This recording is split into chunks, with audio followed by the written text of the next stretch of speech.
In June 1969, thousands turn out in New York City to grieve the death of Judy Garland. At 47, she dies suddenly in London from an overdose of barbiturates mixed with alcohol, alone on a bathroom floor. She never intended to ever commit suicide. The Wizard of Oz rockets her to mega stardom at the age of 17, but she's already addicted to pills. Dorothy is able to slay the Wicked Witch. Judy herself never slays her own Wicked Witch. Depression, drugs, and the tragic journey of a Hollywood legend. The medical secrets of Judy Garland. Next.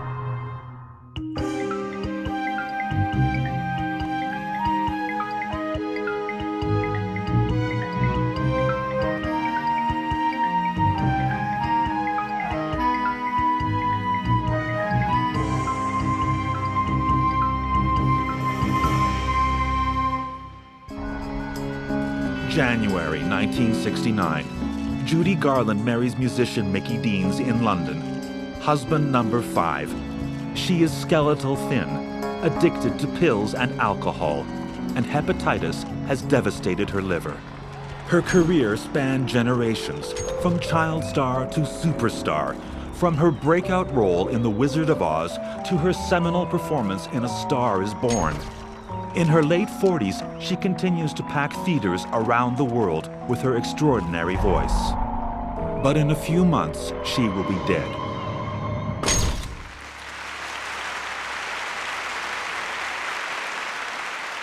To biographer Ruth Leon, Judy Garland's journey reads like a never-ending search for fantasy where everyone would fall in love with her. Every year, she sang her songs and people came and they stood for her. And Judy felt, what did she feel? She felt loved. Judy once said, "I don't think I've ever loved anybody very much, not even my children, except myself and on a good night, my audience." Looking for love that she can never find becomes the touchstone of Judy Garland's life. Her first disappointment begins here in Grand Rapids, Minnesota. On June 10, 1922, a daughter is born to Ethel and Frank Gumm.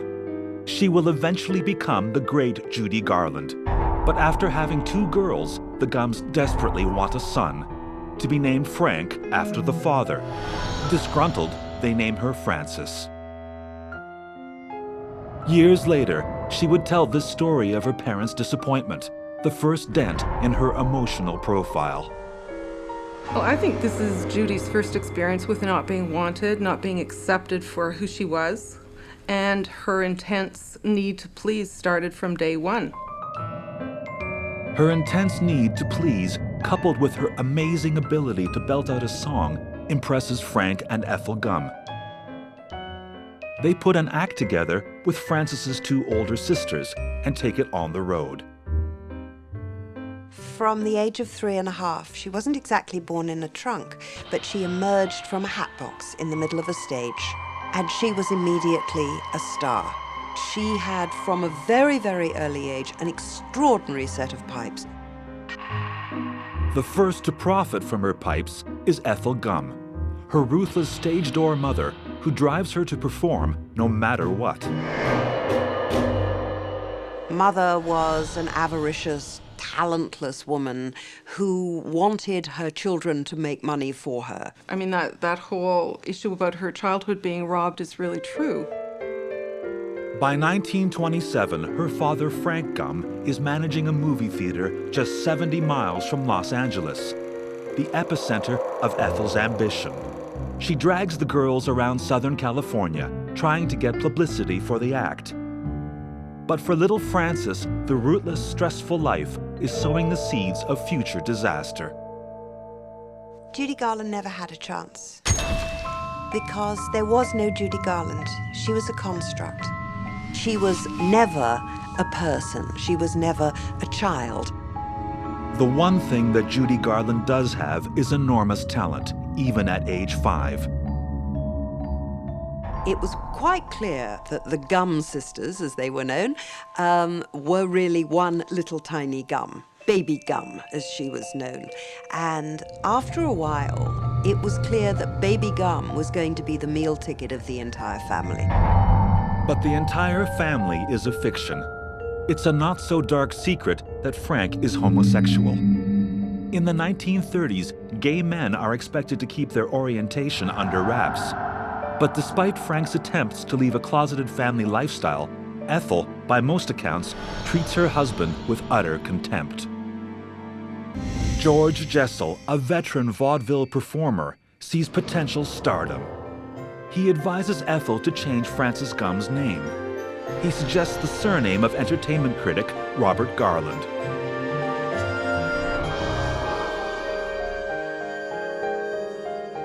Hoagie Carmichael has a hit song that year called Judy, and that is enough for the 13-year-old to be reborn as Judy Garland. A convenient remake, a figment of someone else's imagination. Not even her mother bothers to ask how she feels about a name change. Her ambition was that Judy would be a star, and so she pushed relentlessly without giving her a sense of knowing herself as a person other than as a performer. But this simple change of name marks only the beginning of a transformation that will thrust the little girl from Grand Rapids, Minnesota, onto the world's biggest stage. Judy Garland is about to be thrown into the MGM Motion Picture Fantasy Factory, where her phenomenal talent will rocket her to stardom, but where she will also begin a long descent into the darkness of addiction. I've never been to a prom. I've never, we went to school on the lot, and in those days you worked 6 days a week, and Mickey Rooney and I, for instance, would work sometimes 72 hours at a time. Our medical detectives believe that the working conditions at MGM were largely the cause of her early habit. To keep working for long hours at a stretch and to please her mother and MGM, she takes what the studio doctors prescribe: uppers, amphetamines, speed. The little miracles of the pharmaceutical age. She was given the amphetamines to keep her energy levels up, and then she was given the barbiturates to help her sleep. Then the next morning she'd need the speed again to keep her going. So that's very hard on people's physiology. Almost by accident, she catches the break that will make her one of the biggest stars at MGM. In 1938, MGM buys the rights to The Wizard of Oz. Judy Garland isn't even on the studio wish list for the lead role.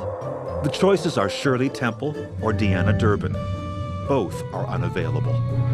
So Judy lands the role of Dorothy, but knows she is third choice.